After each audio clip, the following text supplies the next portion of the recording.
Good evening, everyone. Welcome to tonight's public hearing. We welcome you, and for those in the audience, we welcome your attendance and participation. Madam Clerk, do you mind providing the roll call for today? Thank you and good evening. Councilmember Steve Leonardis. Councilmember Marcia Jensen. Here. Councilmember Barbara Spector. Here. Vice Mayor Rob Rennie. Here. Mayor and Chair Mariko Sayoc. Here. Okay. So at this time, I would like to introduce to you and ask a young lady to join me up front. Her name is J. Lee Harrell.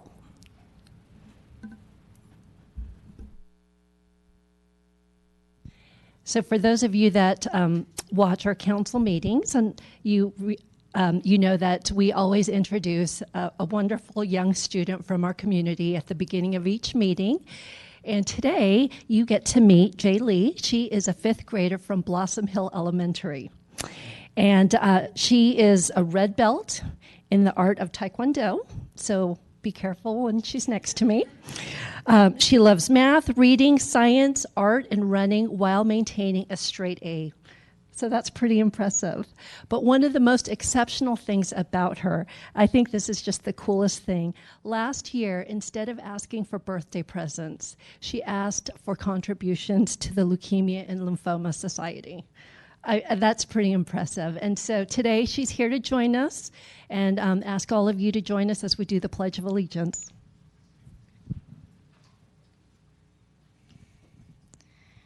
I pledge allegiance to the flag of the United States of America and to the republic for which it stands, one nation, under God, indivisible, with liberty and justice for all. Thank you so much. So let's thank her for joining us today.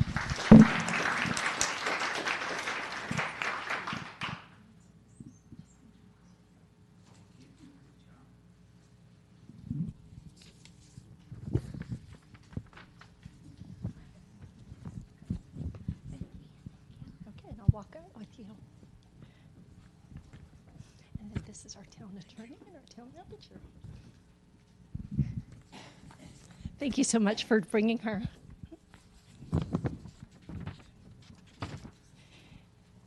So as many of you know, we talk constantly about the wonderful staff that we have within the organization. And today I get the pleasure of introducing 2 of our departments. Because this month we have National Public Works Week as well as Municipal Clerks Week. So before I begin, I would like to ask Director Morley to join me up front as I quickly read the proclamation for National Public Works Week. And if you have anyone, I'm looking at Ms. Peterson, would you like to join us, please?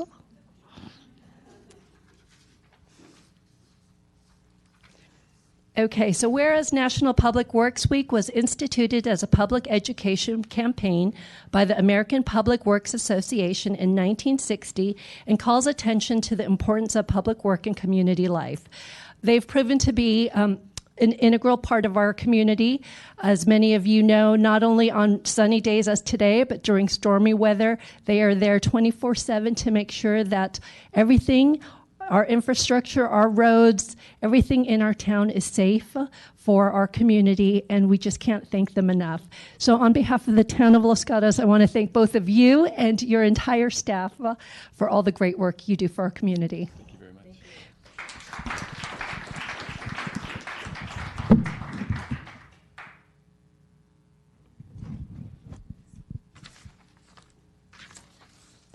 And then now I'm going to ask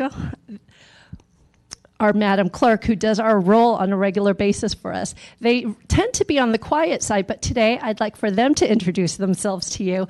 When you enter the front office of our buildings, they are the 3 friendly faces that will greet you. And they really are the engine behind the machine that keeps our town running with things that we don't even think about, from elections to, I'm going to actually read some of the work that they do.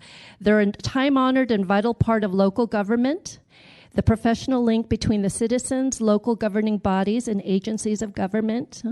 And they serve as the information center on functions of local government and community. And so I'm pleased to introduce them. I'm going to let themselves introduce themselves and just ask all of you, if you have time next week, to come by our offices. They'll be there and they'll be ready to just kind of go over the work that they do day in and day out for the town and for our community. Thank you. I'm Shelley Neese, the Clerk Administrator.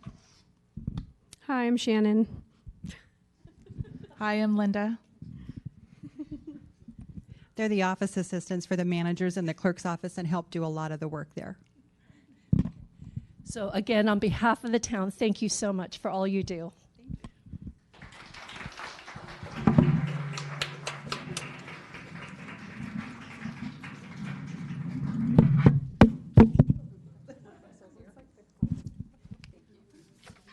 I dropped the mic.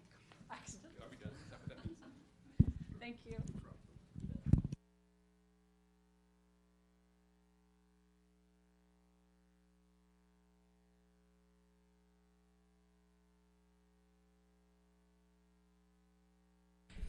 Okay, so at this time, the council members will share activities that they have done on behalf of the town since our last public hearing.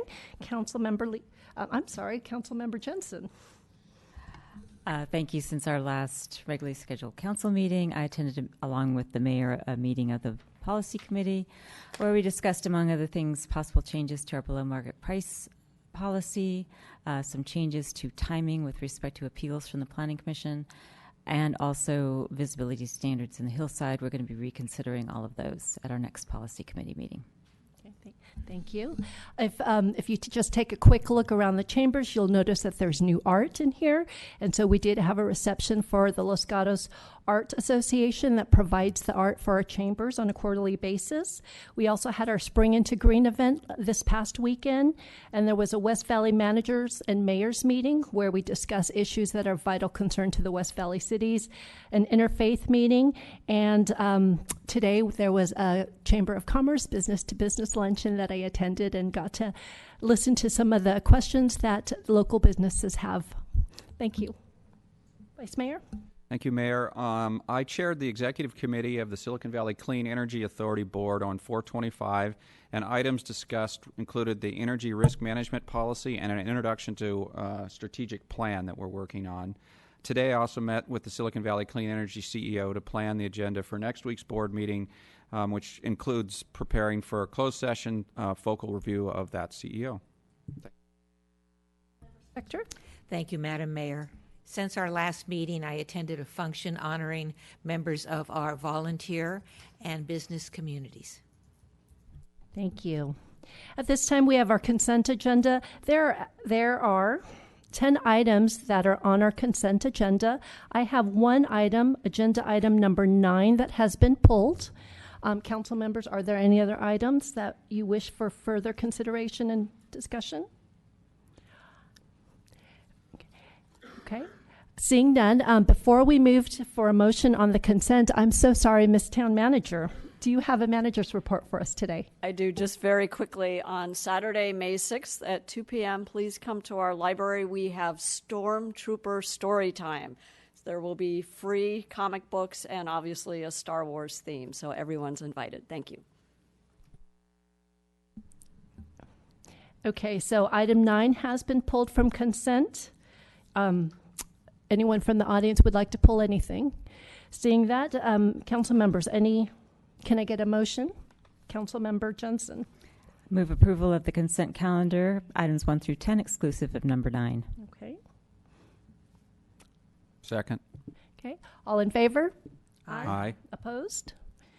Okay, it passes unanimously. Items 1 through 8 and number 10.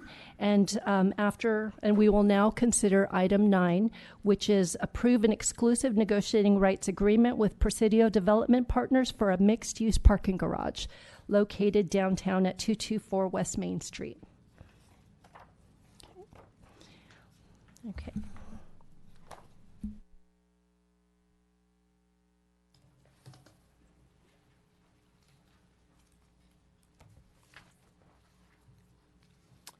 Thank you and good evening. Matt Morley, Director of Parks and Public Works.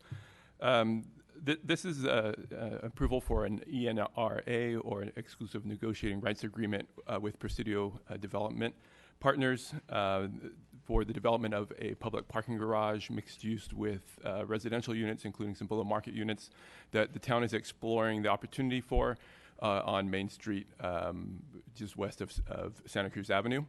The ENRA allows us to begin negotiations with Presidio and puts both the town and Presidio in a position where we have some stake in the game, some skin in the game, and allows us to begin that negotiation. And Presidio will be able to begin expending dollars on the project in terms of a design and public outreach. In the report, we've highlighted a couple of the important facts that are covered in the ENRA, including a public outreach being front-loaded and extremely critical. So we want to make sure that we engage with all of the stakeholders at the front end. We identify a preliminary design being necessary so that we can identify the scale and magnitude of the project and be able to begin discussions with that in terms of having a picture story to tell with the residents and the other stakeholders. And a couple other important items. The town does retain all the way through the process its rights as the permitting authority. So all along the way, the town has the ability to decide whether or not to continue with the project. We envision the next steps as being the completion of of the ENRA and moving into a future agreement that will allow us to move towards a development project. And hopefully we'll have done that with all of the public outreach so that we have a good communication behind us with the town residents and other stakeholders. There will be some expenses incurred with this. We have expenses with a consultant that we've hired to help us, and we'll have some staff costs as well. Presidio as well will have costs in terms of design costs that will be incorporated into their work for the project. And with that concludes the staff report. Thank you. Director Morley, any questions? Yes, Councilmember Johnson? I have a question regarding a provision of the agreement, and it appears at page 5, bottom of page 5 into page 6, section 3.1 of the agreement. And it's referring to essentially the town's discretion to maintain its right to deny the project, approve the project, whatever it might be. I'm looking at the very last sentence, which says it's not a binding obligation, but then it goes on and says, as such, the town retains absolute discretion before action on a PFA, otherwise known as pre-development facilities agreement, as necessary to mitigate significant environmental impacts or select other feasible alternatives to avoid significant environmental impacts, or essentially, it looks like our discretion is limited to some kind of significant impact that's identified in an EIR or other environmental document. And is that with respect just to the pre-development facility agreement? I mean, it looks like it's limiting. There's other language that obviously gives the town complete discretion in what to do, but that language struck me as being limited to environmental impacts, so I was curious about the effect of that. Thank you. The intent on that section was to capture a couple of items, including environmental impact, and more broadly in the small Roman numeral 4, determine not to proceed with a project as sort of an overarching ability for the town to determine that the town does not want to proceed. So the intent of this agreement is to get us to that point where we can make that determination, both the town and Presidio. Okay, thank you. I appreciate that, but the way it's written, I just, whether we do it or not, it's just an observation by me. It looks like not to proceed is in conjunction with an identified environmental impact, the way it's written. So, and I may be absolutely incorrect about that, but that's how it struck me when I was reading it.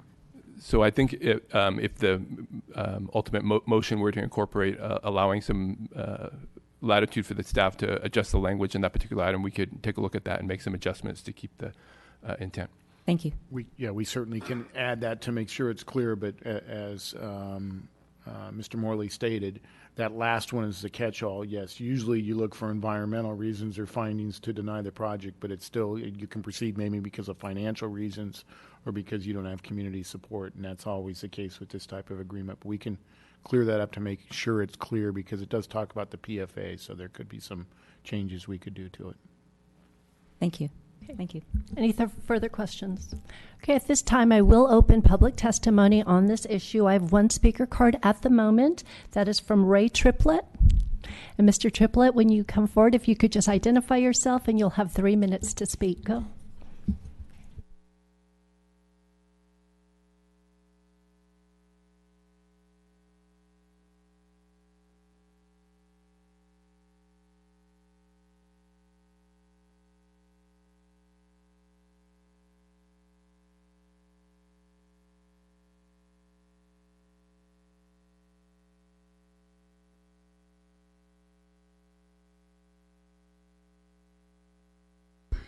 Thank you. Is that better? Did you hear the beginning, or do you want me to repeat it? Actually, because we are being recorded, it might be worthwhile if you don't mind starting from the beginning. Okay. Thank you. My name is Ray Triplett, and I'm speaking from 3 perspectives tonight. As a lifelong member of our community, a parent of children who attended both the Los Gatos Parent Nursery School and the St. Mary's Grammar School, and as the owner of the commercial building at 16 Linden Avenue, all of these are directly affected by the proposed garage and housing. Over the last 8 months, a group of other concerned citizens and I have attended meetings with the parking committee and with various staff members, and we have voiced concerns and requested that public outreach begin immediately. I have the following specific concerns regarding the proposed agreement. The first is in recital B. I believe that this section should be made fully transparent regarding the redevelopment agency's requirement and 2017 deadline that the town provide a plan for below market rate housing units on the site. If the town does not include housing, either the redevelopment agency will take ownership of the site, or the town can spend $2.1 million to buy the site as is. I believe these are material facts and are a factor in the financial motivations and pressure to include housing in the desire to have more parking in downtown Los Gatos. My second concern is in recital E. Because no public outreach has occurred yet, without public input to date, I don't see how this agreement can state as a fact in this legal document that the quote, the project has generated enthusiasm from a broad range of community members. While this statement may put a positive spin on the agreement, all the people I have spoken to, while interested in more parking in the downtown, have significant concerns, including the safety of the school children, overcrowding, traffic, and the sheer scale of the building required to include 20 to 24 housing units. Those who have already voiced concerns include both the principal of St. Mary's School and the pastor of the church. Together, they represent over 2,000 families in our community who have yet to be heard from. My third concern is section 2.5. The developer is put in charge of the eventual community outreach. I believe that our elected officials and town staff should represent the community's interests on this vital part of the process. And finally, section 2.6, while it is appreciated that the developer is agreeing to be sensitive to the neighbors in designing the plan, I believe this agreement should also state that the City Council will also be sensitive to the neighbors when it votes on this issue. Thank you for your time, and I look forward to continuing to work with you to reach conclusions and plans that are in the best interests of our community. Thank you. Thank you, Mr. Triplett. Any questions? Okay, thank you. Would anyone else like to speak on this matter? Seeing none, I'll close the public testimony, and I'll look to our council for further questions. Councilmember Spector.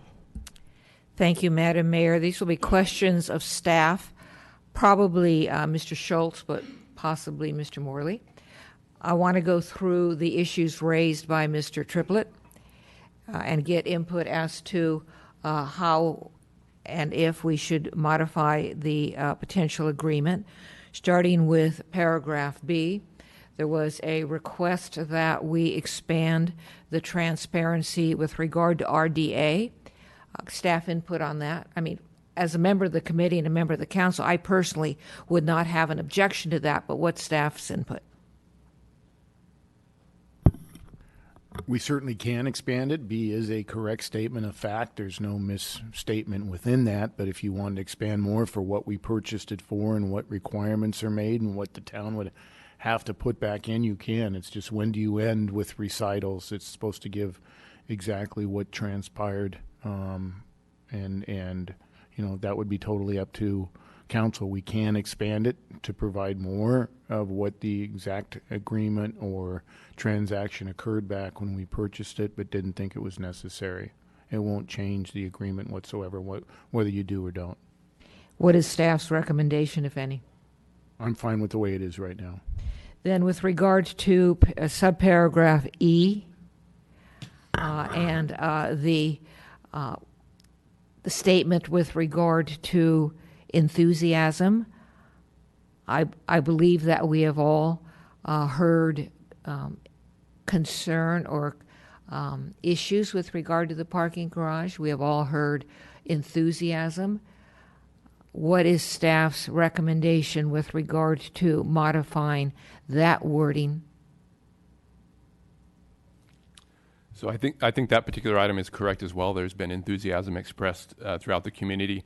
There is perhaps a point made that it doesn't, it does not include necessarily the skepticism that we've also heard. So that may be something that the council may want to consider. From staff's perspective, we're comfortable with the language as it stands. Then with regard to paragraph 2.5 and staff outreach, we've talked about, staff and council has talked about the outreach being conducted by both staff and the developer, potential developer. What is staff's input on 2.5? On this particular item, we made the bold assumption that staff would be very much engaged with the public outreach, and we really wanted to bring the developer in on that. So this is really the hook to ensure that the developer is committed and understands what the level of commitment is for this particular project. So it's really a focus on bringing the developer into what we envision being a very thorough public outreach process. It includes a partnership between the staff, the potential developer, and all of the stakeholders. Do you have any objection to including the fact that staff will be participating in outreach? We have no objection. And then the last one, 2.6, developer cooperation and coordination. The request there or suggestion was it also referenced town council. Mr. Schultz, input there? I think it's the same as the last one. We just assumed that town council would be sensitive to those neighbors' concerns, but we can add that in also, that the town will consider the neighbors. It would be the town would do that. Yes, along with the developer. All right, so before I'm finished with my questions of staff, based upon the testimony and what I've heard here tonight from staff, I would leave paragraph B as is. I would change E as suggested. I would change 2.5 as suggested, and I would add town to 2.6. But I need to hear what everybody else has to say. Council members, any further comments on that? Council member Johnson? I need to know if that's a motion, and if it is, then I need to know the reference to, quote, as suggested, unquote. Is that by staff from your questions, or is that by Mr. Triplett? I'm sorry, Council member Spector. That was not a motion. I was interested in hearing what other council members have to say.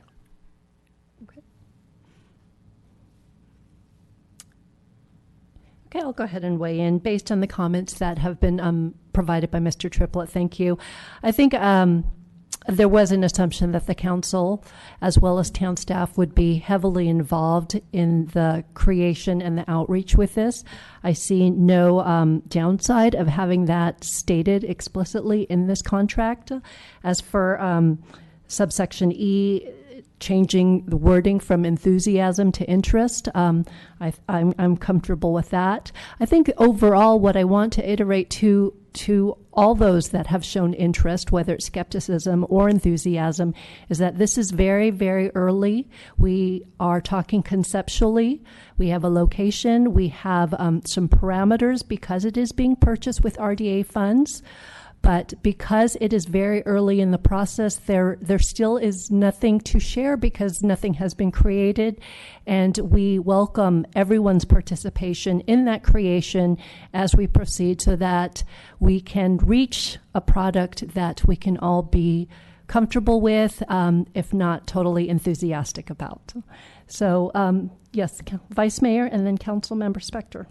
Thank you, Mayor. I'll just make a couple comments. I guess I've been hesitating a little bit because I really don't consider myself a contracts expert, and this looks like a contract with the developer we're trying to start working with, and I appreciate that staff was trying to get them to do the things they need to do, and it isn't about letting everybody know what we're also going to do. It sounds like, I know others that have already spoken are much more contract experts than I, and they seem fine with adding the, well, town is also going to be involved, which we were going to do anyway, so I'm okay with that.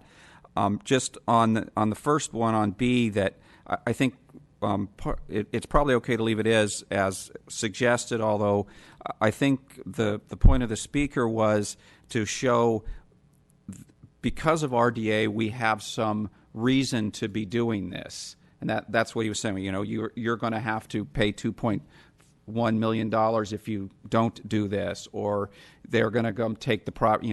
That's what he was asking for in here. But again, this is a contract, so that doesn't sound appropriate in a contract. It's more in a why we're doing something. So I'm going to defer to others on what the best things to put in the contract are.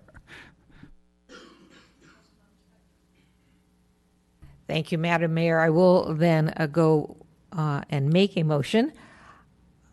With regard to the draft, I would move to change the word enthusiasm in paragraph E to interest, as the mayor suggested. And then with regard to paragraphs 2.5 and 2.6, I would include the fact that the town will be involved in the outreach, and the town will be involved with the, in 2.6, developer cooperation and coordination with adjacent parcels. I'll second. Okay. Councilmember Jensen? Would the maker of the motion consider adding language to section 3.1, broadening the language with respect to the town's discretion?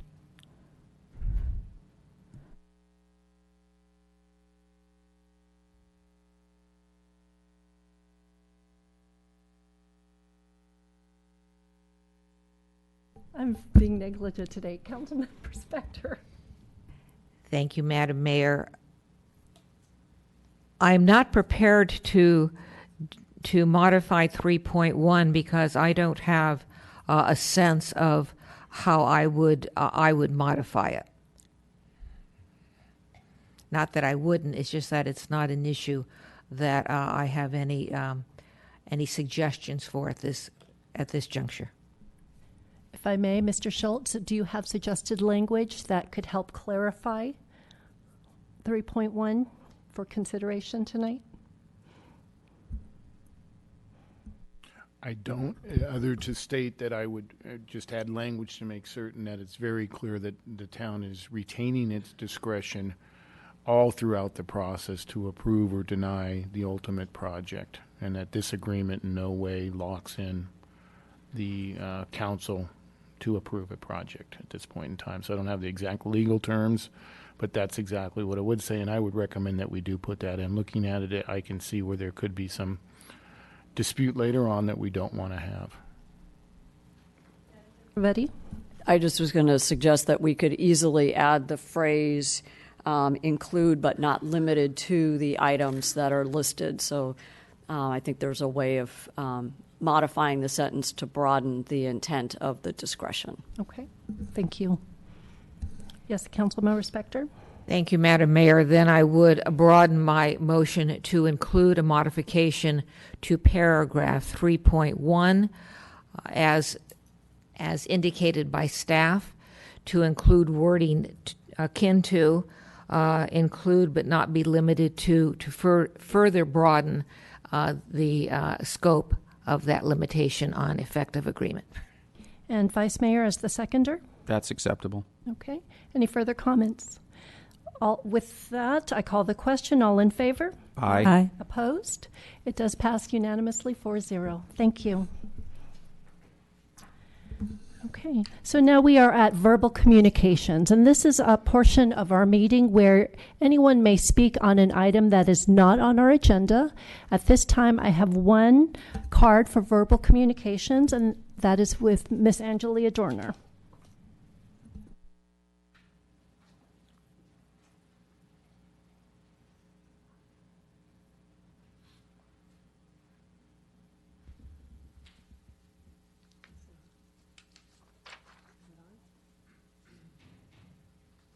In a sec. Hello, I'm Angelia Dorner, proud resident of the Almond Grove. First off, I'd like to thank staff for all of the work they've done since last council meeting. Spring into Green, Cat's Bike Hill Race, and the Great Race, and there's just been a lot of stuff going on downtown, and my understanding is that they all went really great. So I just have a few comments actually relating to some future items I just wanted to put out in front of you for consideration, which aren't going to be any good if I can't use my overhead.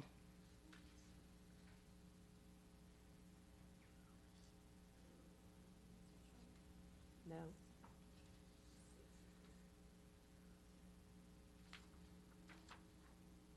Nothing?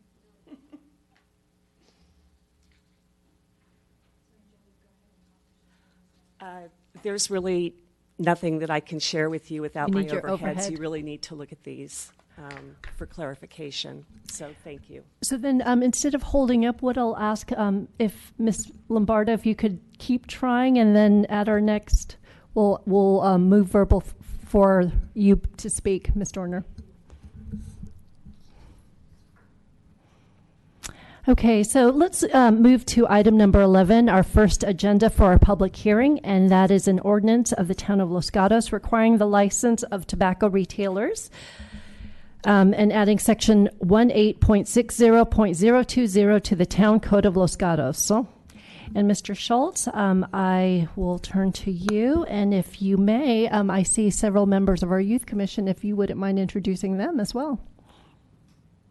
Sure. Or actually, I'll ask them to introduce themselves. Thank you. Good evening, Mayor and Council.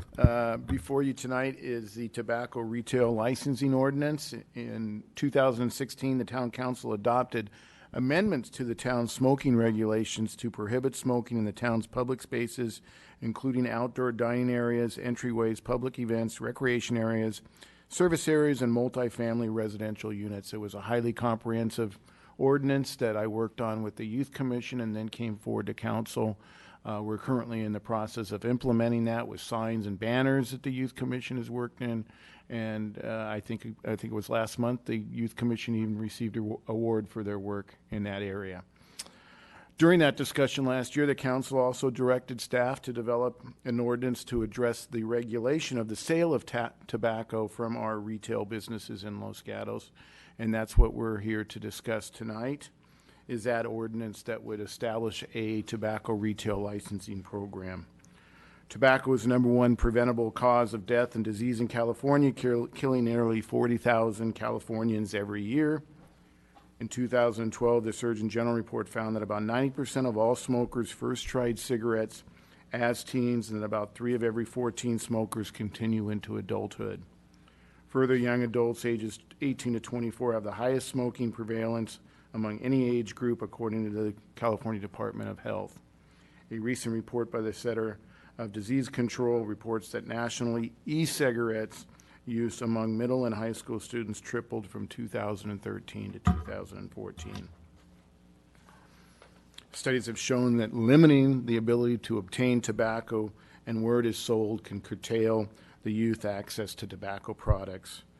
My office has researched practice in other communities and found that in the past 2 decades, more than 80 communities in California have adopted a tobacco retail licensing permit ordinance in an effort to reduce the illegal sales of tobacco to minors. The town attorney's office has also worked very closely with the county health department in drafting the ordinance and also with the youth commission. This ordinance will affect 27 businesses in Los Gatos that currently sell tobacco. The outreach that was done for them was 2 specific letters personally addressed to each one of the business owners, was sent to the 27 businesses. An informational hearing was held on this item also. We posted twice in Nextdoor. And then also last week, I personally contacted and went out to the 6 pharmacies that sell tobacco and also went to some of the ones that are close to the high school. So we've done a tremendous amount of outreach to our 27 retail tobacco license holders currently. The draft ordinance would require all retail businesses selling tobacco products to obtain an annual license and be subject to inspections. Additionally, the draft ordinance includes regulations that are crafted in a manner to reduce underage access to tobacco projects and establishes performance standards for these businesses that are consistent with those for retail establishments engaged in the sale of alcohol beverages. So it's kind of the way that communities are doing this is the same way that ABC regulates alcohol sales. Unfortunately, under the state scheme, the license that you obtain from the license is a very low amount, and it's a one-time charge that they charge tobacco retail. So there's very little inspections, very little of inspections and how they're operating and whether they are in fact selling to minors. So this is why most communities have developed such a retail tobacco license on their own. The primary components of this ordinance is, as I mentioned, that they will have to obtain a TRL for the town. However, I will be bringing forth at the next meeting the ability for the county to actually be the implementation for this ordinance so that the town doesn't have to undertake the staff time or the ability to do the actual license and inspection. So that'll come forward to you, that agreement, next meeting. It would require an annual license review. It would require an annual inspection of the premises for compliance with the requirements. It would make sure that all tobacco is publicly visible location. It'll prohibit the sale and transfer of tobacco products to anyone under the age of 21. It would prohibit a person under the age of 21 from engaging in the sale of tobacco. It would prohibit all self-service displays of tobacco products. It would prohibit the sale of all flavored tobacco products. It would prohibit the sale of any tobacco products in pharmacies, and that's why I personally went to the 6 stores that have pharmacies to let them know that if this was passed as of January 1st, 2018, they could no longer sell tobacco products. It would also prohibit any new tobacco retailing to occur within 1,000 feet of a school, a park or a playground, or within 500 feet of another tobacco retail. These are new, though. The ones that currently exist would be grandfathered in. The only time it would change is if the ownership changed. So if the current retailer was within 1,000 feet of a school currently, they could continue, even after 2018, could continue. But if in fact there was a change of ownership, they would no longer be able to. And that's the ones that are within 1,000 feet or within 500 feet or another are approximately 16 of the 27 that would be affected by that ownership change. As I mentioned, staff is currently working with the County of Santa Clara that would allow the County of Santa Clara to administer the ordinance and collect the permit fees. Unfortunately, though, to be able to utilize the county and there are many other cities that they're in the same type of negotiations with. They require the ordinance to be all systematically the same.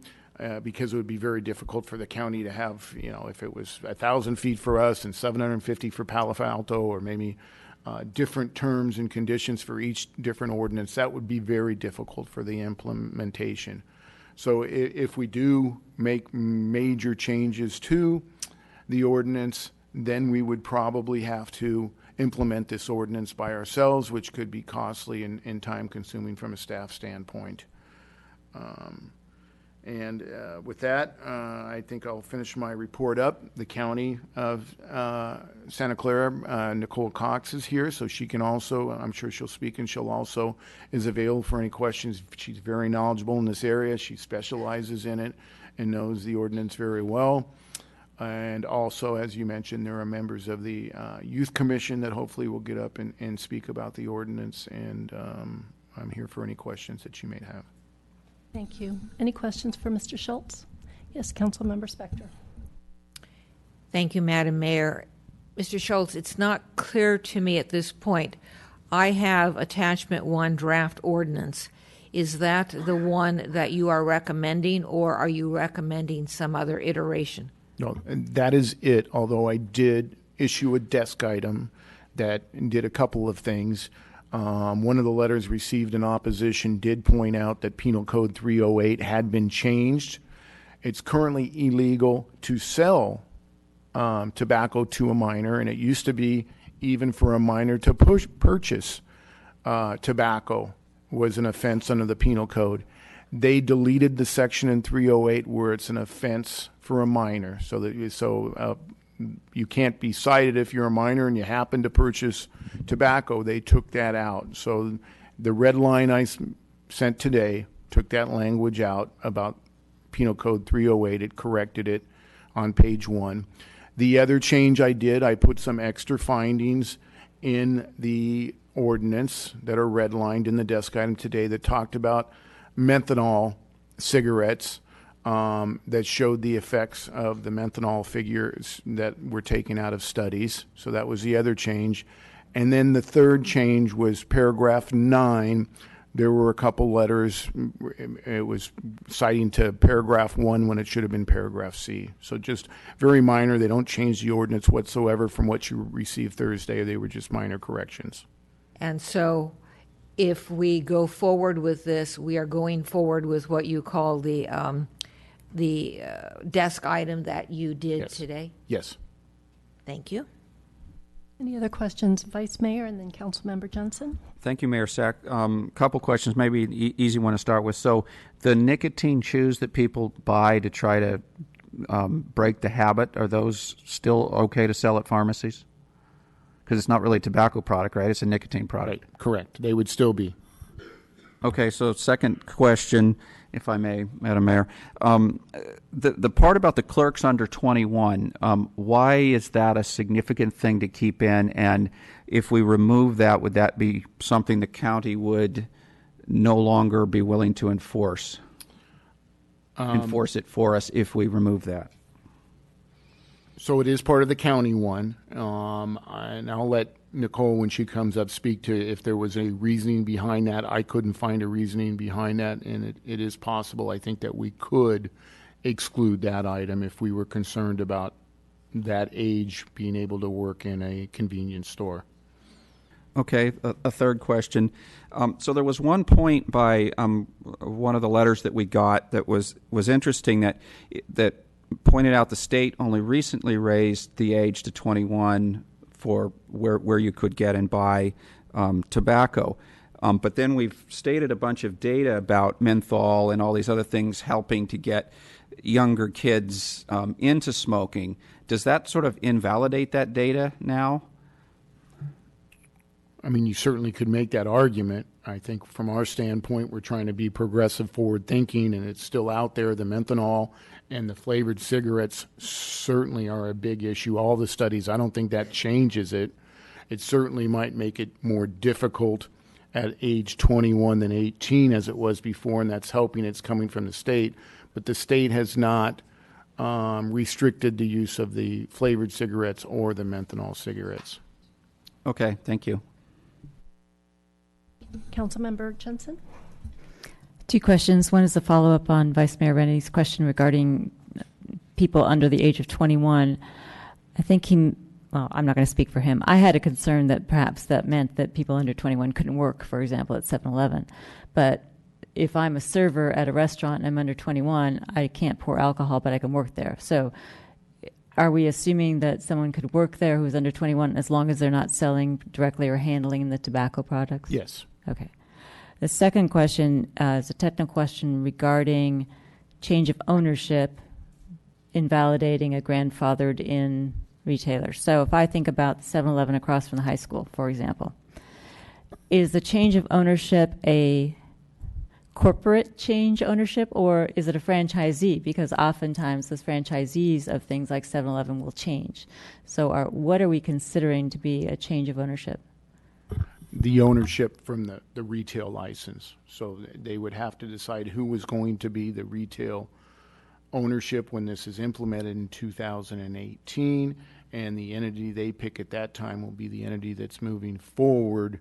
And if that entity was to change that had the license, then they would no longer be able to use it. Okay, thank you. So, I mean, a good example is maybe the 7-Eleven, if that's in an individual's name, they should think carefully about who they want to have as the permit holder. And Nicole could ask more, because I think the county has ran into some issues with that also when she gets up. Any further questions, council members? Okay, so I will now open public testimony. Just a reminder, when you come forward, you'll have 3 minutes. The yellow indicates 30 seconds left remaining. And since they were referenced, I'm going to ask the members of our Youth Commission to come forward first. And if you could introduce yourselves.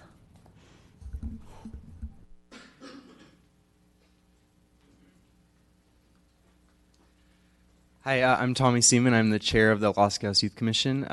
Throughout the year and past years, we've been working with Attorney Schultz on smoking ordinance amendments, and recently we're working on this for retail businesses. So I just want to express my support for this ordinance along with the other commissioners. I'm Sean Muldrain. I'm also on the Youth Commission, and I second whatever Tommy said, everything. Hi, I'm Sarah Mami. I'm also a member of the Youth Commission, and I will third what Tommy said. Okay, hold up. Any questions, council members? Okay, well, thank you for being here tonight. I know it's a busy time for high school students, and thank you for all the work that you've done into this ordinance. So, okay. Nicole Cox.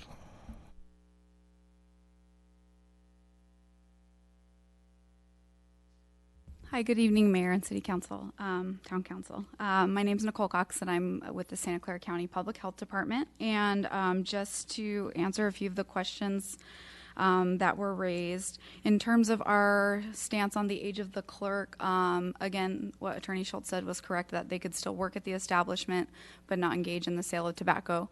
However, it is something that is negotiable for us if you feel strongly that that's a provision that you would like to see taken out of the ordinance. It won't negate our collaboration to help with to take care of the implementation of the ordinance.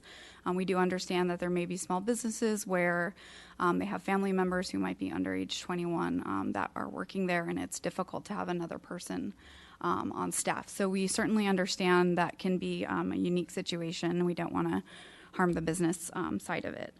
And then just related to the comment that was raised about the need for restrictions on menthol flavoring and cigarettes and other tobacco products, despite the age increase to 21 for purchasing, there still is a lot of targeted marketing that's happening to those that are even below 18, of course, and below the age of 21. And actually, the one of the letters from the NATO group mentioned a sale in the town of Los Gatos, and actually the record of that letter shows that the young person was actually sold a menthol, a Newport cigarettes.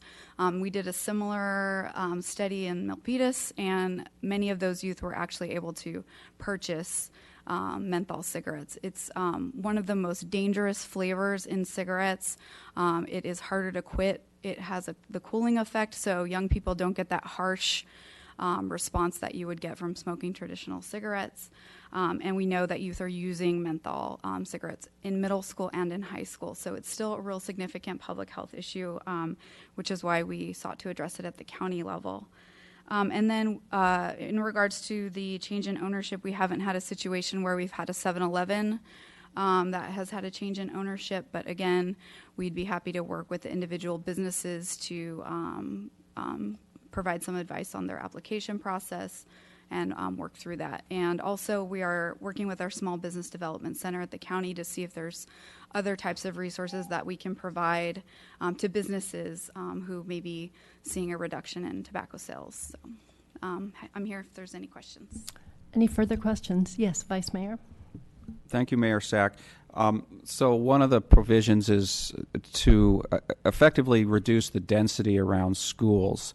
And I think it was NATO or one of the others made the comment that really what you should be fighting is the adults that are delivering it to the kids. So by reducing the density, shouldn't that also help reduce the adults distributing to kids then? I haven't seen studies specifically looking at the transfer from adults to kids, but of course, when there are less places that are selling tobacco in a community, you're going to have less access, both by kids going to the business themselves and or approaching adults that may be there to buy the tobacco products. Okay, thank you. Any further questions? Thank you, Ms. Cox. Riley Musser.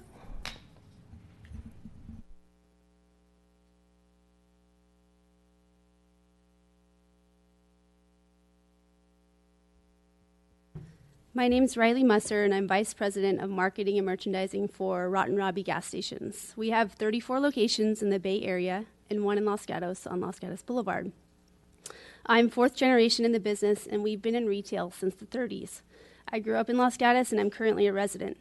I know that tobacco is an unpopular product. I'm personally not a smoker, and I don't want my kids smoking, but I oppose this proposed tobacco ordinance. The statement that existing retail licensing laws and practices are insufficient in reducing underage smoking is false, and this proposed ordinance punishes local responsible retailers. The convenience store industry takes tobacco retailing very seriously. We have a good record, and we certainly don't want to sell to underage consumers. California has had 2 major changes in tobacco in the past year, both of which help to curb underage smoking and smoking in general. The legal age to buy tobacco increased from 18 to 21 in June of last year, and there was a huge $2 a pack tax increase on cigarettes last month. Rotten Robbie's carding policy is industry standard, and we take it very seriously. We card anyone that looks under the age of 27, and we take an extra step of hiring an outside service called bars to regularly perform internal stings at store level. Our cashiers are bonused every time they pass an internal sting. If the cashier does fail a state sting, they are charged with a fine and a misdemeanor, and the company is also charged. We don't want to sell to minors, we don't want to be fined, and we don't want our cashiers to be fined by the state. The industry also has a good record. The FDA's compliance inspection report for the last year shows that Los Gatos tobacco retailers had a 3.7% violation rate, or 1 fail out of 27 total stings last year. The FDA also released its initial findings of its tobacco and health study last year and found that the majority of underage youth get tobacco from social sources, meaning older friends, siblings, and parents. The study confirms that retailers are not part of the problem. Lastly, the proposed ordinance punishes local businesses and puts Los Gatos retailers at a competitive disadvantage. It encourages consumers to go a mile or 2 down the road to San Jose or Campbell. I encourage you to put aside any personal dislike you may have for tobacco and support your responsible Los Gatos retailers and oppose this proposed ordinance. Looks like you have a question real quick, Vice Mayor. Thank you, Mayor. So I don't think I got from your discussion what specifically which part of the ordinances would hurt Rotten Robbie? Do you employ people under 21? Are you closer than 1,000 feet? Is Rotten Robbie a franchise? Which parts specifically are what really bother you? We typically have one person on duty. They're not close to a school. We're on Los Gatos Boulevard, down the road a ways. But we have one person on duty, so that person would obviously have to be over 21. There have been multiple cities that have tried the flavor ban. We feel like we should be able to offer, all types of cigarettes. We feel like we don't sell to underage minors or underage people, so. If I could follow up, so maybe you're not the right person for this question, but the way menthol, I'm not a smoker, so I'm going to have to try to guess, but it seems like adults typically wouldn't buy menthol. It's more the younger, starting off people that would buy menthol. So are you really selling that much menthol? If menthol was removed, would it really hurt you that much? It depends on the area. We definitely don't sell a lot of menthol in Los Gatos. But in other areas, it's definitely a seller. It's not a top seller, though. Okay, thank you. Any questions? Okay, thank you. Thanks. Okay. David Weissman.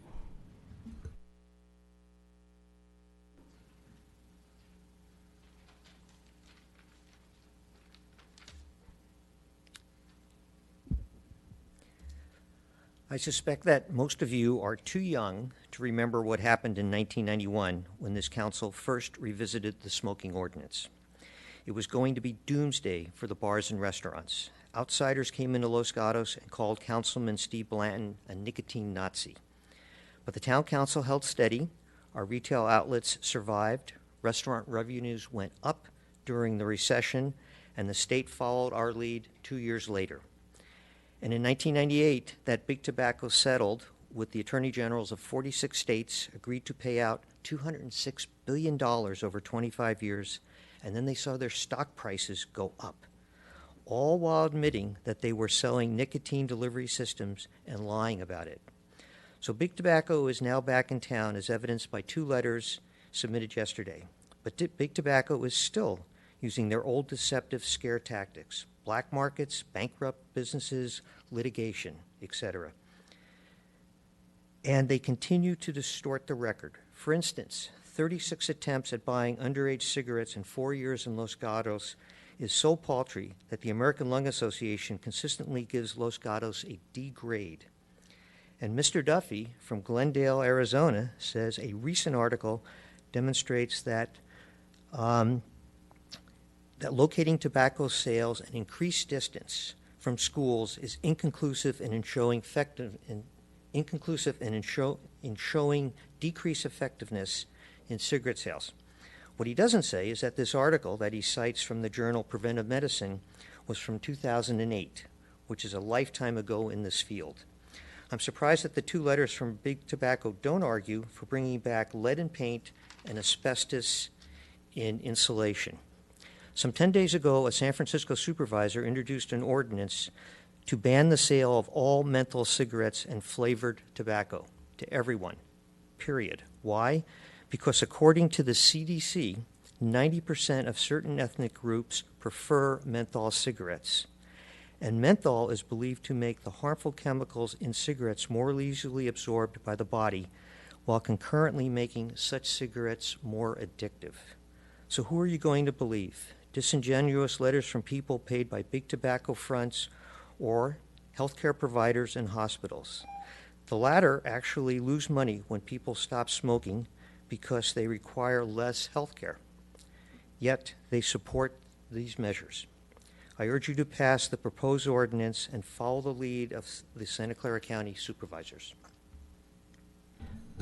Quick question, Vice Mayor. Thank you, Mayor. Dr. Weissman, I know you didn't mention it in your talk, but I know you're very well read and have just studied this quite a bit. So again, I guess one of my biggest concerns is the clerks having to be 21 years of age. I can imagine, people graduated from high school, they're not going to college, they're trying to have jobs. Why is this important to limit it to people 21? You think that they'll give it to their friends more easily, or is this really significant? I would suspect that could be part of it, selling to your friends. I suspect that at a Rotten Robbie, for instance, would you really want to have someone under 21 being there late at night by themselves? Well, it's not just late at night. Well, I think things are, there's a certain amount of danger involved with a Rotten Robbie or a 7-Eleven late at night. Okay, thank you. Vice Mayor, any further? Okay, any further questions? Thank you, Dave. Dr. Weissman. Carol Musser.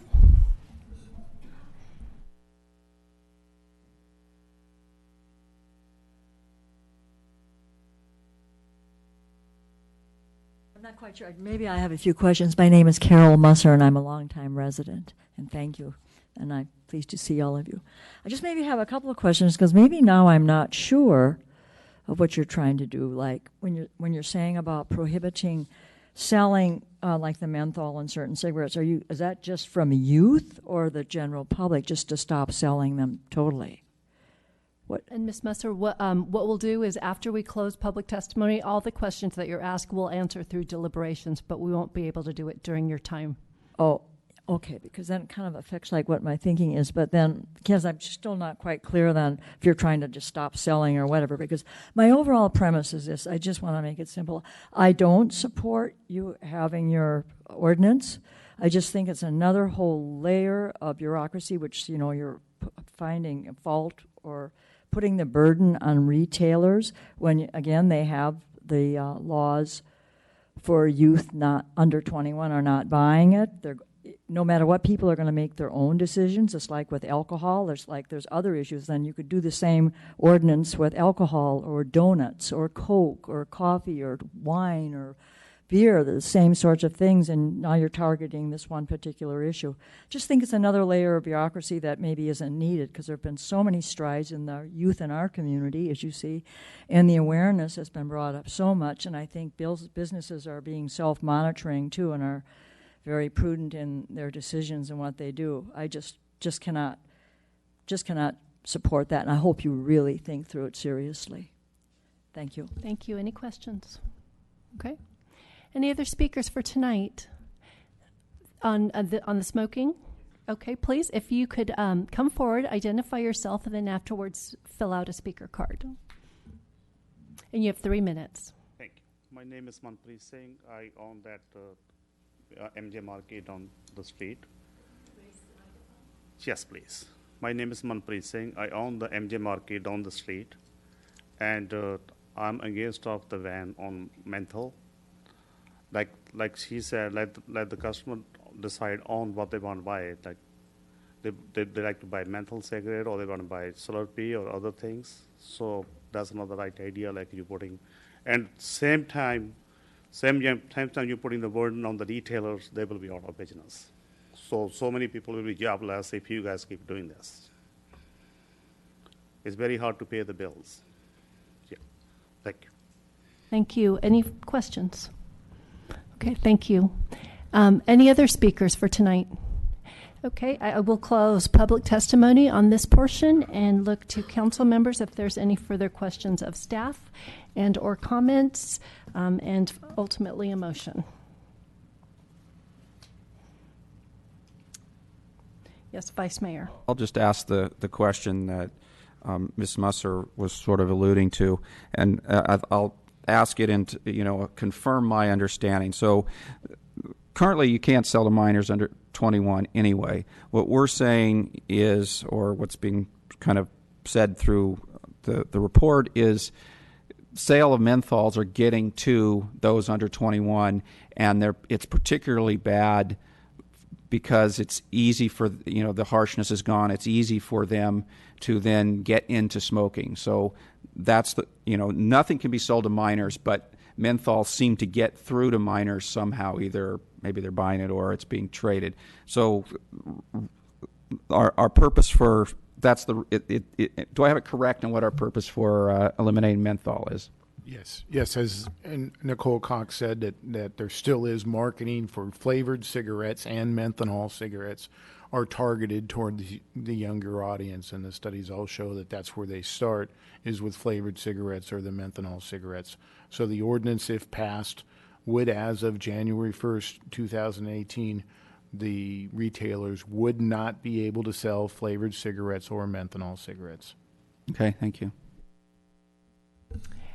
And Mr. Schultz, if I can also clarify my understanding, all other cigarettes can continue to be sold to those people over 21, but what's different is that there will be now a permitting requirement on an annual basis that the county would also monitor. Correct, with the one caveat, though, the businesses with pharmacies would no longer be able to sell cigarettes at all. Okay. They would be prohibited entirely. Okay. Vice Mayor? Maybe I meant to maybe ask that earlier. So you went and you got a lot of feedback from businesses. I'm not sure you really told us what their feedback was. So what specifically, what did pharmacies say about that? Not a single one was opposed to it. They said they had received the letters that management had sent it up to the corporate offices, and they hadn't heard anything back on preventing it. In other towns and cities that have eliminated cigarette retail sales in pharmacies, San Francisco, we have a list of different cities. So I think the corporate is kind of heading that way to begin with. One of them was Lenardi's, has a pharmacy, but they no longer, last year when they did their remodel, stopped selling in all of their stores. So I did not get any feedback for anyone that said that they were going to come and oppose it. I did hear from some of the ones that were within the 1,000 square of the schools, and I think their biggest complaint was that the staff report said that the fee would be in the $400 range, and for that much it might not even be profitable to sell, meaning to me that they weren't having that much in sales in tobacco to begin with. Thank you. Any further questions? Okay, any comments or a motion?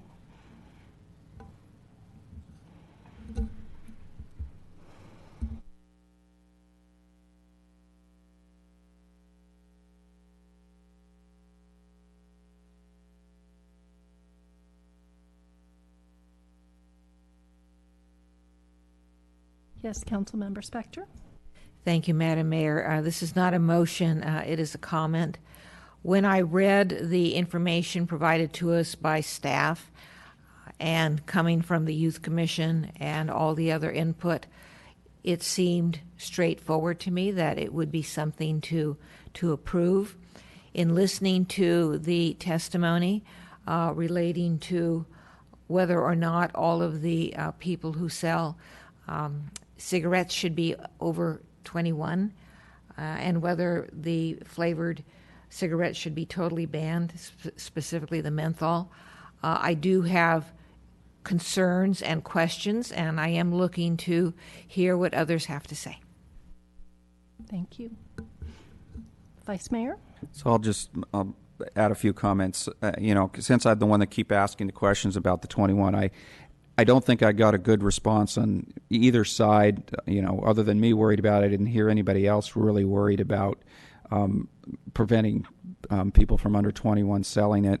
And when I asked the question of why it was needed, I didn't really hear a very good answer either, so I'm still sort of on the fence with that one. I heard the county say we could remove it and they'd still be willing to implement it, so I'm on the fence on that. What I read about the menthol, Ms. Spector also mentioned the menthol. What I read about the menthol really seems like it is a key hook to get into the younger generation smoking. So I think that's an important item to leave in the ordinance. I don't think I would want to take that out. Any further comments? Would anyone like to venture into a motion?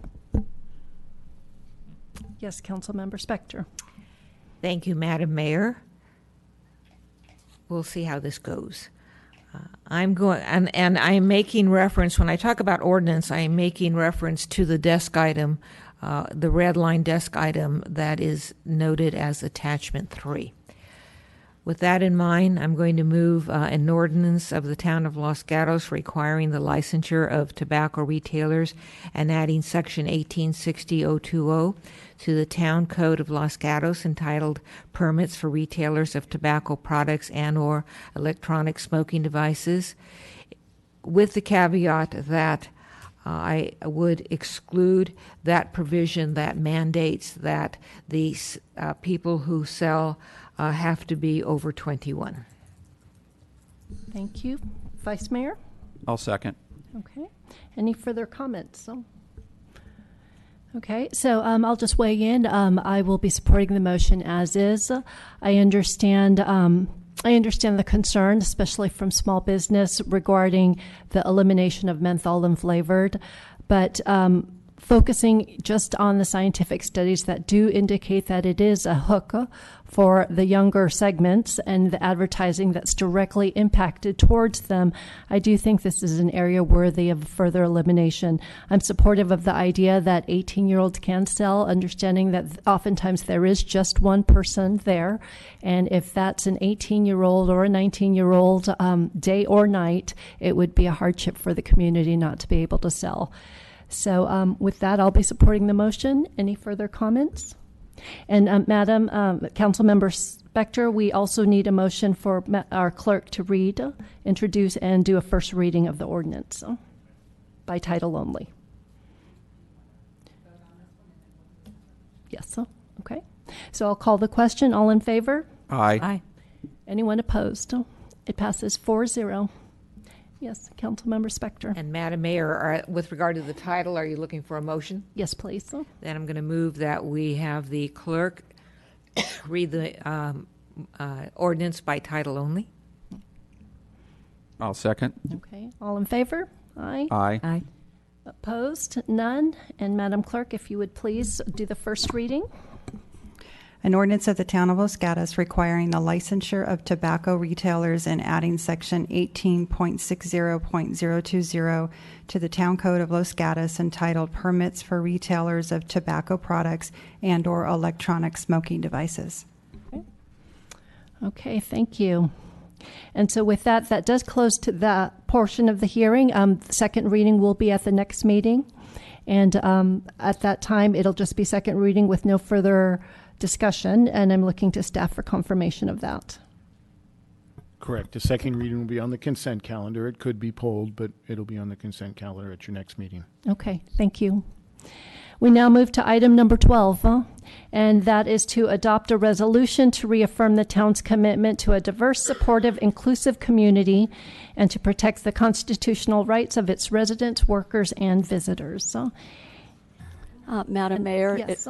It appears that we've been able to have our the screen overhead is now okay. work. Thank so you. if you'd like, we could go back to verbal communications. I would like. Thank you for that. Ms. Dorner, would you like to do your verbal communications now?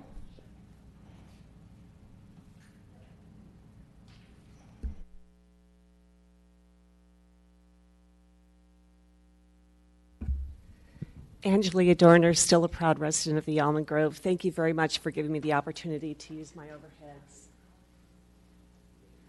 I have two items that I would just like to put out in front of you for consideration and thought over the next couple of weeks for yourselves as well as for staff to consider including some of these items in staff reports coming up in connection with our budgets. This thing just popped into my head. This has to do with the annual Slurry Seal street work. The bid just came in on the 20th. I did not have an opportunity to see the bid yet, but it should be coming up for communication to you all. 26,000 square feet of these 6-inch digouts are on Los Gatos Boulevard, which is a substantial portion of the cost, and this cost is I'm using from last year's bid. The reason why I bring this up is I looked at all of these sections on Los Gatos Boulevard, and the majority of them are in the high 60s all the way up to 80, except for the two sections which are Churco to Lark. So this popped in my head about what is the status of the resolution we did last March concerning using 28 credits for undergrounding utilities from Lark to Churco, and thought that that could be communicated in the staff report. Also, for consideration is, does it make sense to spend this much money rehabbing this particular stretch of LGB? Because I would imagine that those are the parts that are going to eat up the majority of those 6-inch digouts based on the PCI, especially if we have that kind of a pending project in the next couple of years. The other item I started to address in one of my earlier comments. But with this, I really just wanted to focus on the staff costs that were shown in both the annual street project as well as the curb project that you approved earlier tonight. If you look at the staff costs for the annual street work, $291,049 for the sidewalk, total of $340. I looked at the town engineer salary ranges, which is $133 midpoint, and that was from the March 4th item 4. Added 25% for employee benefits. So essentially, we're saying that we could be using 2 town engineers for 100% of the year annual salary-wise on projects that only last 3 to 4 months. Plus, on top of that, we've got $330,000 each year of the 3 for Almond Grove. It just doesn't make sense to me that we've got that level of staff costs on these particular projects. If you think about the top number, that would be 1.2 million or 1.3 million of staff costs on an annualized basis. And then you add the Almond Grove, which would cover 6 months, which would be close to another 900,000 or 600,000 of staff costs for 1 year. That just seems unreasonable. So I'd like to hope that we could get some explanation on that during the budget talks.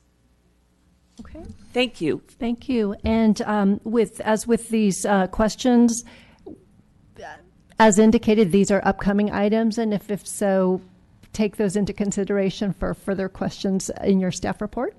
Thank you. Thank you. Okay, so now we move to item 12, which is a resolution, as I had mentioned. And Ms. Pravetti, do you have a couple of comments you'd like to make? Thank you. The item before you is consideration of a resolution to reaffirm the town's commitment to a diverse, supportive, and inclusive community and to protect the constitutional rights of residents, workers, and visitors. This item is coming to you from the Cities Association. One of their work plan items for this calendar year is to develop a statement that could be adopted by all cities within the county to affirm protection of all persons. A subcommittee was formed by the Cities Association Board, and there was consideration of already adopted resolutions, and what the board decided was to create a more neutral statement to really affirm and support that our communities are inclusive of all persons. The only modification that has been tailored to Los Gatos is to broaden the resolution from only mentioning residents to also include visitors and workers because of our diverse population. And with that, staff is available to answer any questions that the council might have. Thank you. Thank you, Ms. Pravetti. Are there any questions on this item of staff? Well, and I have no speaker. I have one speaker card.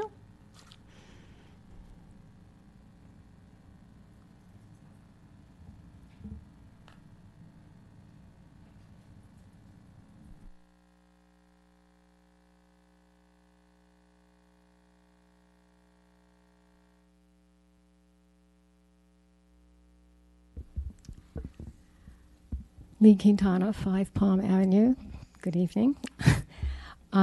Actually, I'm going to read a letter that my husband wrote, and he's busy tonight, and besides that, he hates to come and speak before the commission or the council. So this is to the mayor and the council. Having read the resolution proposed by the town of Los Gatos, I was not only disappointed, but distressed. Having lived in Los Gatos for more than 40 years and being well aware of the policies on many issues, I have kept a sense of hope that Los Gatos Council would, on the balance, make decisions that are in the interest of Los Gatos citizens and all others within the broader community of man. As a longtime Los Gatos resident and Hispanic, the neutral tone of the resolution is distressing. I note that other communities and associations have not been so neutral in their resolutions and declarations. By being neutral, Los Gatos has made a political statement rather than a declaration of concern for human rights. I urge the town council to be on the side of all citizens and make a clear and concise statement of Los Gatos values. Be clear on the town's policy concerning immigration law enforcement. I also wrote a letter, and since I have time, I will read it, and I will also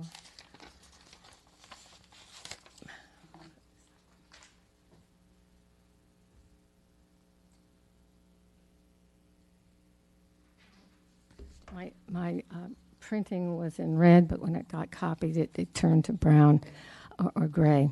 I support this resolution with the inclusion of a few minor edits and one modification.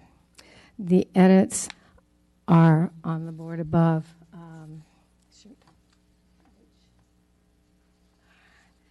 Basically include the verbiage of human rights into the title and into several other places within the document, and then requesting that an additional bullet be added that addresses the immigration policy.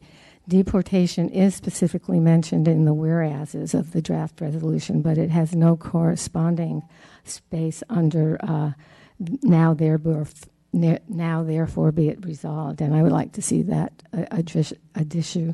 issue added in some general way. Again, by not including that kind of a statement, it is a political statement not to include it. Neutrality is a political statement as well, so I don't particularly agree with that issue. And also, we have no definition of what the town's current policy on immigration and the use of town resources to enforce immigration laws. So, Ms. Quintana, I do have a quick question to make sure I understand the attachment that you've edited. So I understand the first two, and actually in adding equitable, it says here move last bullet up as first bullet. Are you talking about the second bullet that's at the bottom? I had my clerical help, i.e. my husband, collate this and put it together, and he left out the second page of the resolution. It's the last bullet on the second page. Got it. Okay. Vice Mayor? Let me read the last bullet and make sure it's the one we're talking about. It says the town of Los Gatos will promote safety, a sense of security, and equal protection of the Constitution and human rights, leading by example through equitable treatment of all by town officials and departments. That's what you'd like first. Yes, because I think that is sort of a summary of what follows. Okay, thank you. Okay. Any further questions? And if I understand all this, also your comments and your edits, by raising that bullet that was just read by Vice Mayor, you'd also like that to be included in the title, which... Exactly. There were a couple of places. What I stated in my letter but didn't include in my edits that I would have some verbiage for including reference to the town's policies on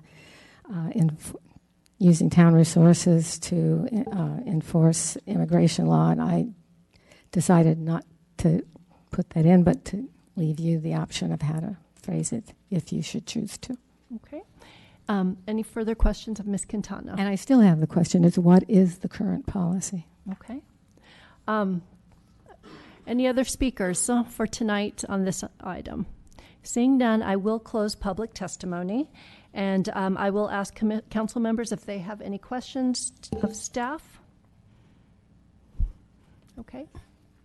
Yes, Councilmember Spector. Thank you, Madam Mayor.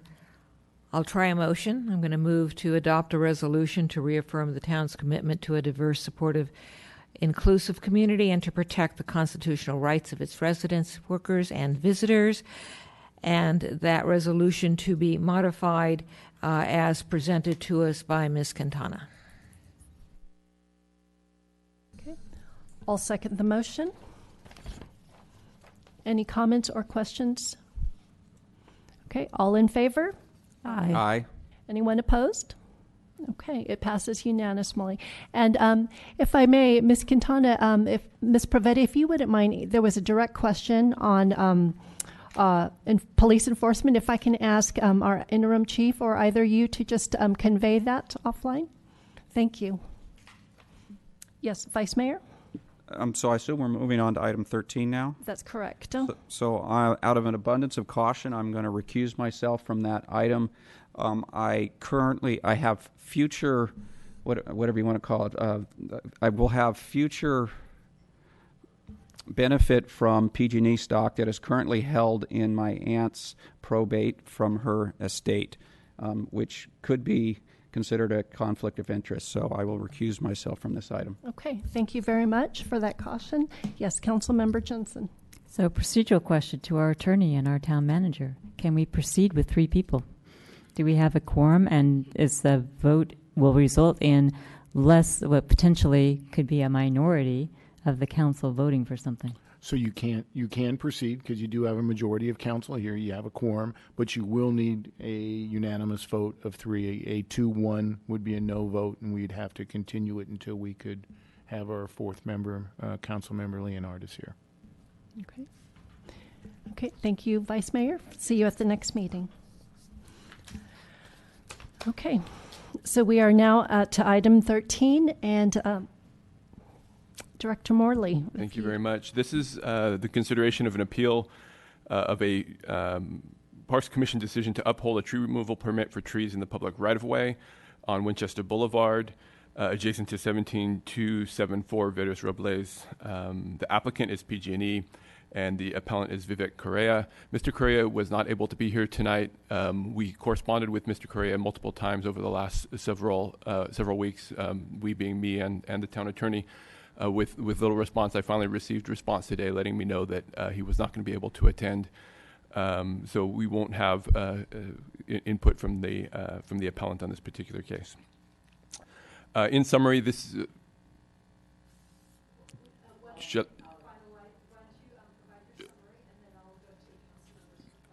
okay. So in summary, PG&E has a program where they are managing the vegetation above their high-pressure gas lines. PG&E has worked with the town for well over a year to identify what that vegetation looks like and to put forward a plan for removal. PG&E is mandated by the PUC for safety to advance this particular program. And the town has worked with PG&E to do the implementation. PG&E went through the permit process per our town code. They paid the appropriate fees and then some. The total fees were approximately $23,000, and PG&E paid closer to $30,000 or a little bit more for the project. And that was for mitigation of the trees that were to be removed. In this particular case, all of the trees have been removed with the exception of 20 trees adjacent to Mr. Correa's property. PG&E has been working with Mr. Correa to try and implement this, the removal of these trees, which happen to be planted directly on top of the high-pressure gas line. The trees are relatively young redwoods in general, but there is a tree list within your packet that you've had. The Parks Commission made the finding at their last Parks Commission meeting to uphold the permit based on the trees interfering with utility services where the interference cannot be controlled or remedied through reasonable modification, relocation, or repair of the utility service, or the pruning of the root or the branch structure of the tree, or where removal of pruning is required by a public utility to comply with the Public Utility Commission, CPUC, or Federal Energy Regulating Commission for rules or regulations. And that was, per our code, there is a finding that needs to be made, and that was the Parks Commission's finding for this particular item. PG&E is here as the applicant and can provide some information as well, and to answer the questions on the specifics of this particular effort. And if you have additional questions, staff is available as well. So there are questions. Councilmember Jensen and then Councilmember Spector. A question, and depending upon the answer, a possible motion. Before anyone who's interested in speaking, and I'm assuming that they're essentially PG&E representatives, but is it possible to make a motion to continue, given the fact that the appellant is not here and the public hearing has been opened, or do we have to go through a public hearing and then continue and have a vote, or even if the council thought it was appropriate to continue this, given the fact that the appellant is absent, what's the proper procedure to do that? So council certainly has the ability to do a motion to continue if it feels that that's the direction it wants to go. Let me explain a little bit on how we got here and why we're here and why staff didn't feel comfortable on setting this for a different day.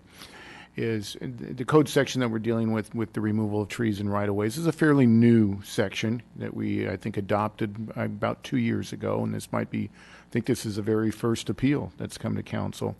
It's heard by Parks Commission, which is a little different, and then it's appealed to the council. It doesn't state in that ordinance how many days you have between the appeal and when it comes to council. But we do have other code sections that talk about a 56-day window between when it's heard by the lower body and appealed to the council. So I made a determination, even though this code section doesn't have that 56-day period, we still need to stick with it. Using that 56-day period, we could only have the hearing either today or our next meeting. The appellant said he could not make it to this one, and I said, well, we have to have it on this one because our next one has universally always been just on budget and anything else. So if you are going to continue it, you only have the next one to make that 56-day period, which I think is important. So the applicant doesn't have the ability to state that, the time limit has passed for appeals to be heard under our code.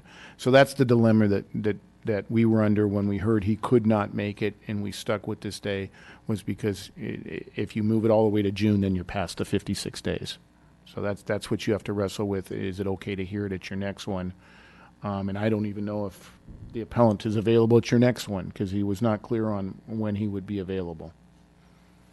Okay, thank you for the answer. The second part of the question was if a council member wanted to make such a motion, when would that be appropriate to do? Could it be made prior to the receipt of public testimony? Yes, it could be made prior. It could be made post also. Spector? Thank you, Madam Mayor. This goes to issues that I have discussed with staff earlier today, and I just wanted to ask the questions publicly.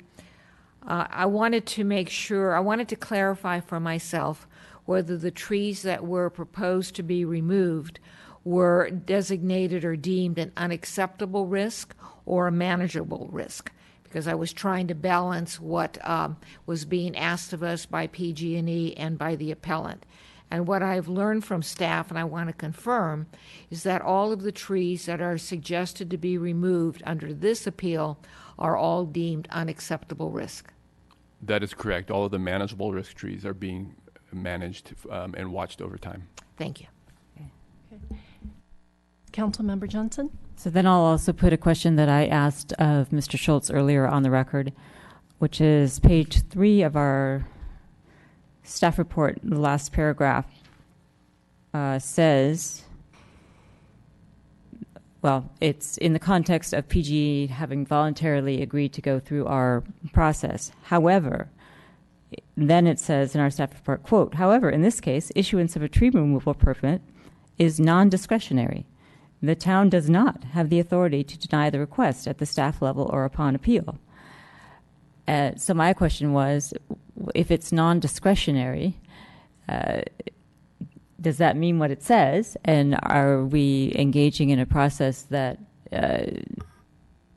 essentially becomes meaningless? Or what's the basis of the statement in the staff report that indicates that it's non-discretionary? So as the staff report mentions that PG&E is regulated by the PUC and they have the authority to regulate the location and vegetation for the transmission lines.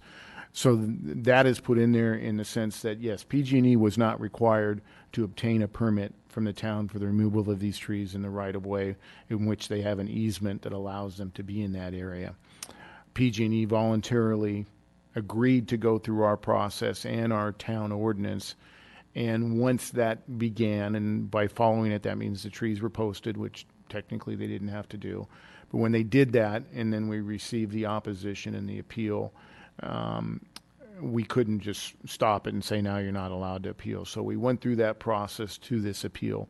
Now, do you have discretion? Maybe that word could have been worded differently. You certainly have the ability to deny the appeal or deny the application and uphold the appeal if you can find that they don't meet the findings that are listed in the staff report regarding the safety issues.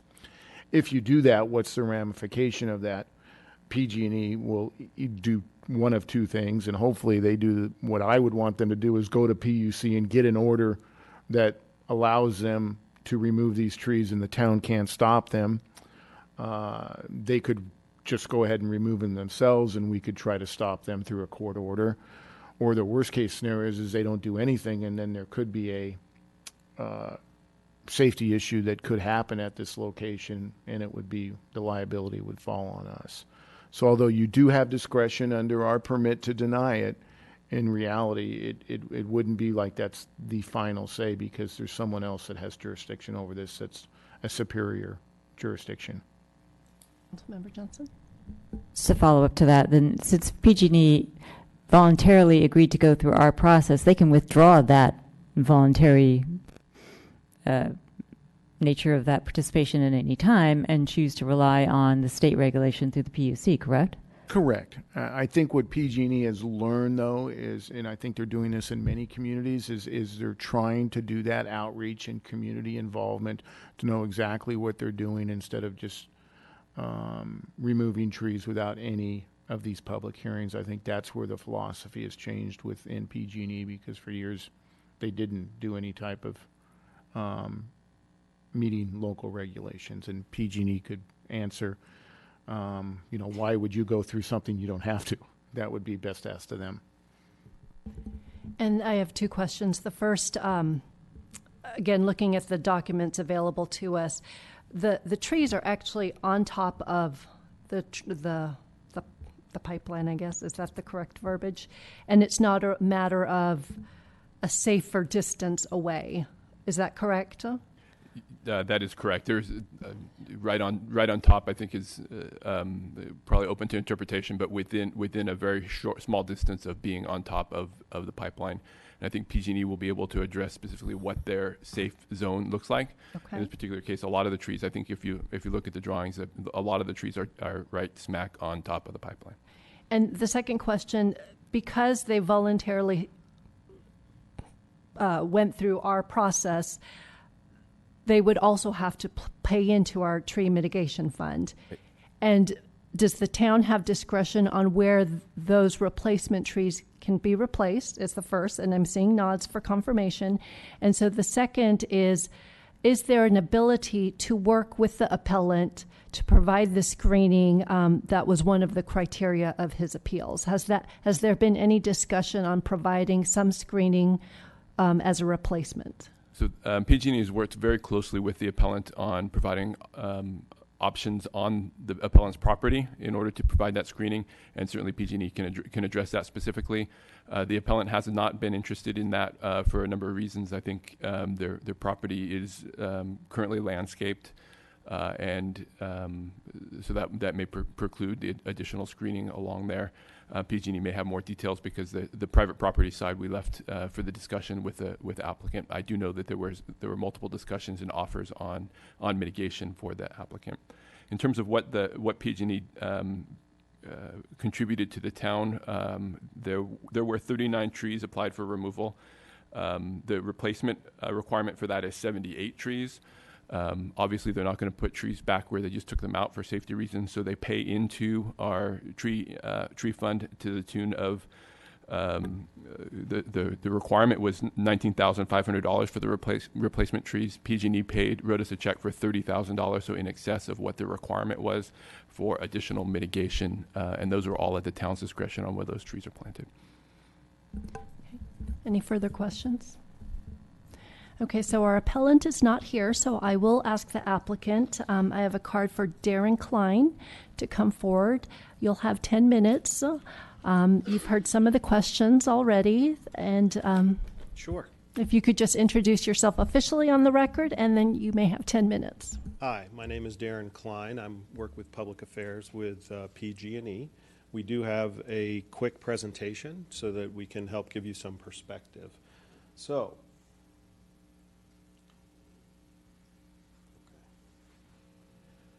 what we're doing, just real quick on the program, is that we are checking area above gas transmission pipelines. Just so you know, gas transmission pipelines have to be made of steel. They are of a PSI that is 60 PSI or above. Your car tire is at 30 PSI. This is much higher, and it is, because of that, it has to be made of steel. We are not looking at distribution lines or service lines, so it's very limited where it is in Los Gatos, and mostly it's on Winchester Boulevard. What we're doing is we're making sure that first responders have quick access to the pipe and safety, that what we've done, and the simplest way to say it is, we have looked at our pipe very differently in the last 5 years, and we have done a lot of things to make that pipe safer.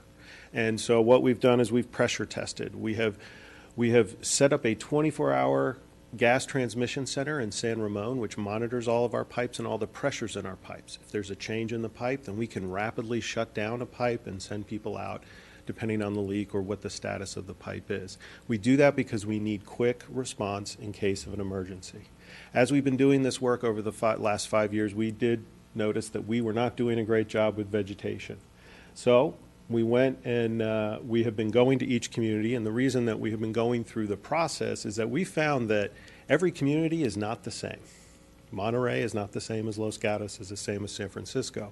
So to figure out what is the mitigation and what works for cities when you are replacing trees, well, a lot of cities already have ordinances in place. So we wanted to go through the process, figure out what's right for Los Gatos when it came to mitigation for these trees, and figure out a way to work together so that we can keep the nature of your neighborhoods and the foliage there. So we are planting trees or working with the town to plant those trees. So what are we looking for exactly? Well, this is an ideal world. This is what's filed with the CPUC. We would love to have within 5 feet of the pipe just low profile grasses, no trees whatsoever. That's the pipe safety zone. 1 to 2 feet is the kinds of trees that we are talking about tonight. Those are all within 1 to 2 feet of the pipe.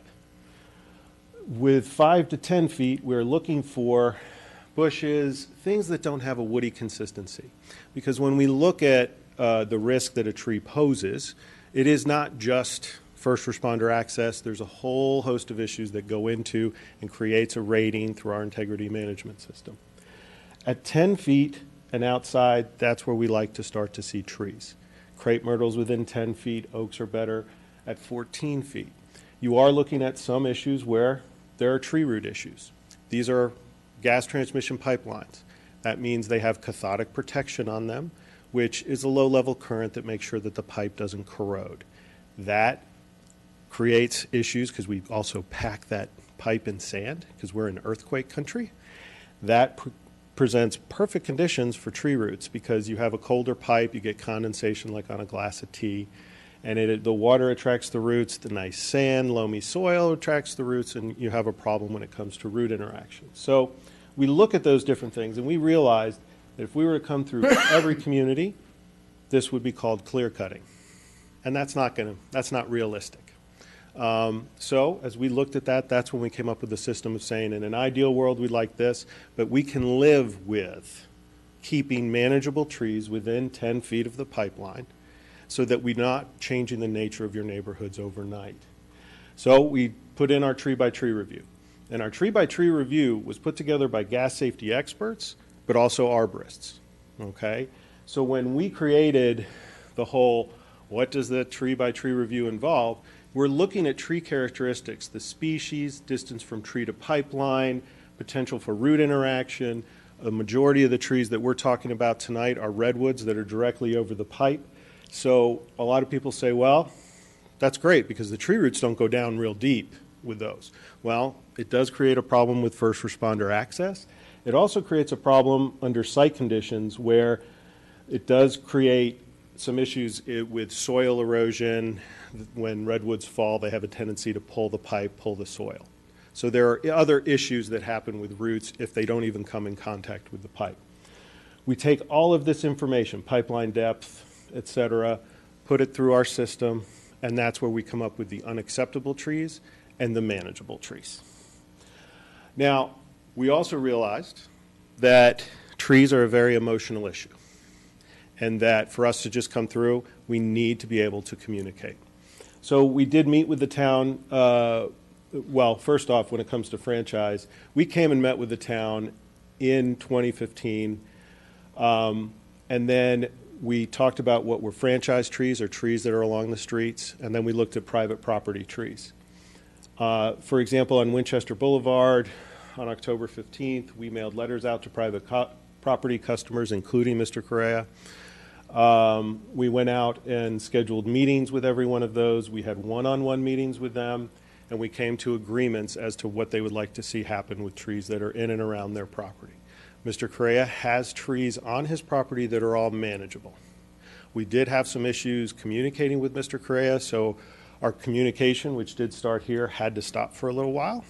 But we were able to start communicating with him again. What we did on franchise was there are trees that we have removed. We did mitigation based on all of the trees being removed, so all mitigation has been done. We started mailing gas safety newsletters in May of 2015, and again in April of 2016. We mailed letters, we made phone calls, and we canvassed. We literally went door to door, knocking on doors. It's almost like what you would be used to in a political campaign, because we realized if we don't have that one-to-one interaction, that's when we have problems. At the time, we did not knock on Mr. Correa's door. Unfortunately, Mr. Correa had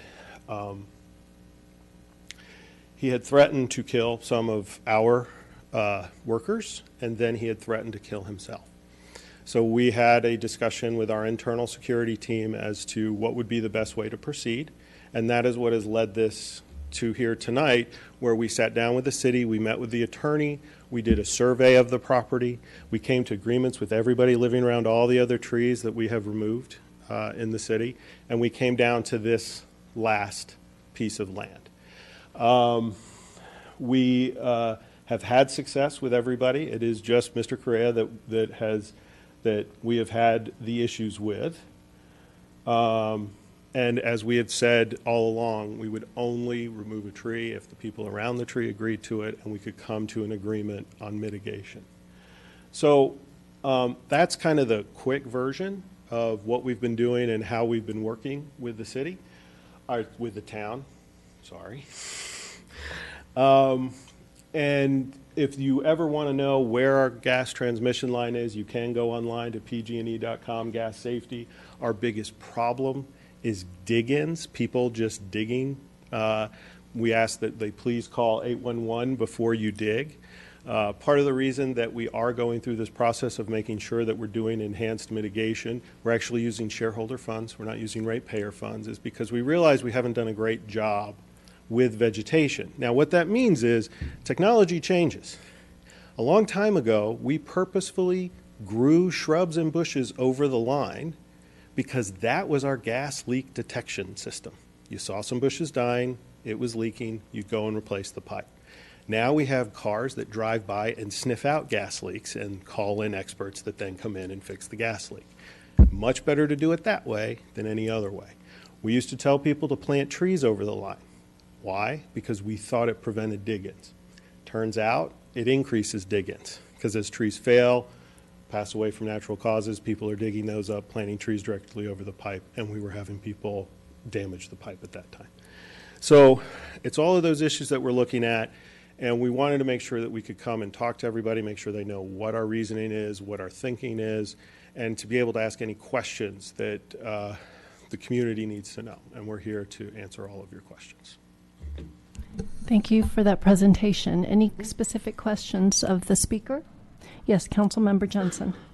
Thank you for your presentation. I just have a couple questions. One is, how old is the line that we're talking about on Winchester? The line in Winchester was put in the 50s. The usual question that goes along with that is, yes, the trees were not there before the pipeline. They came after the pipeline. And it's the pipe itself will live a pretty long, happy life underneath the soil there for 100 years or more. Okay, actually, that wasn't my next question. That's okay. My next question had to do with the town's ordinance, Mhm. which the Parks Commission considered and made findings that the interference with the line cannot be controlled or remedied through reasonable modification, relocation, or repair of the utility service. So I'm just curious whether or not there was an exploration of, trimming roots, moving the pipe from the 50s, and whether this is an economic decision or whether this is, well, I'm assuming that this program comes out of San Bruno. So I'm just curious as to PG's thinking about a reasonable modification, relocation, or repair. Yeah, we are talking about the transmission system. This is not distribution or anything else. So when it comes to the transmission system, we are overseen by the federal government and the state government.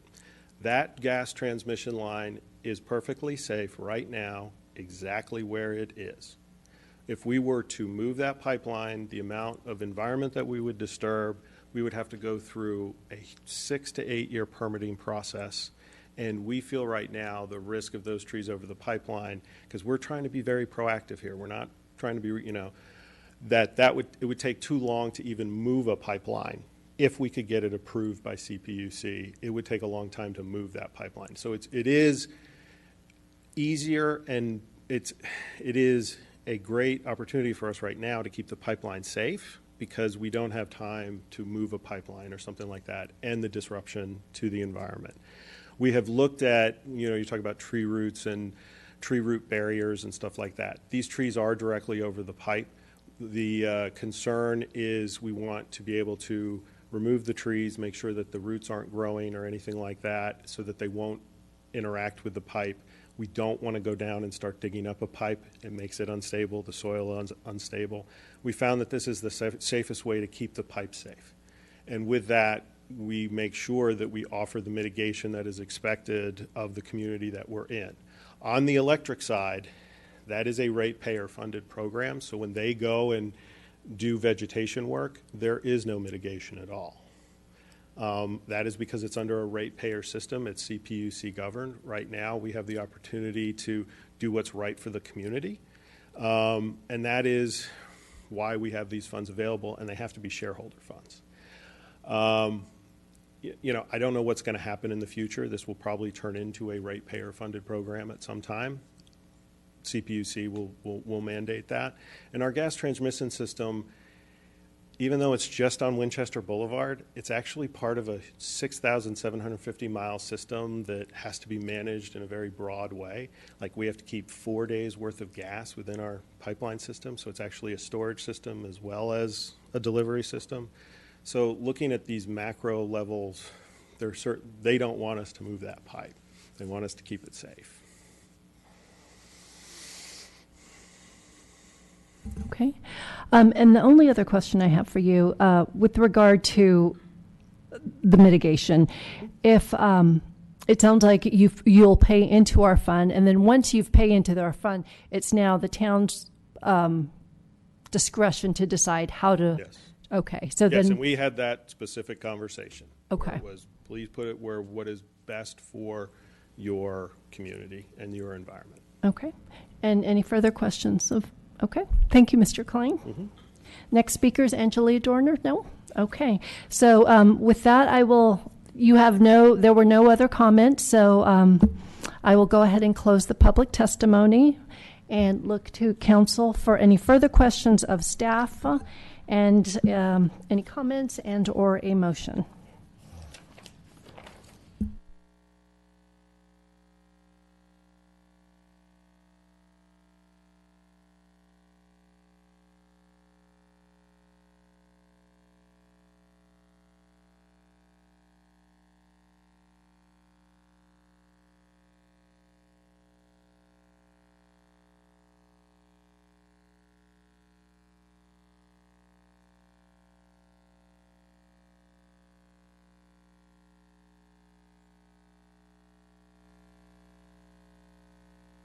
Councilmember Spector.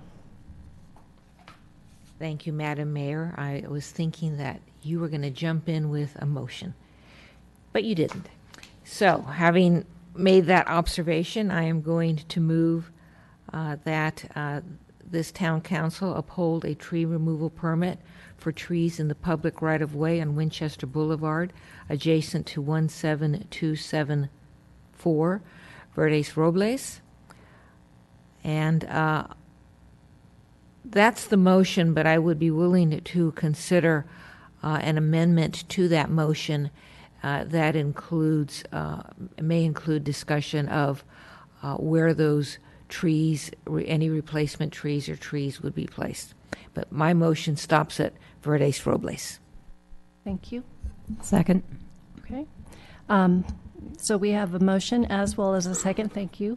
And in terms of discussion, I would defer to our staff to work with the appellant on how best to use that mitigation fund.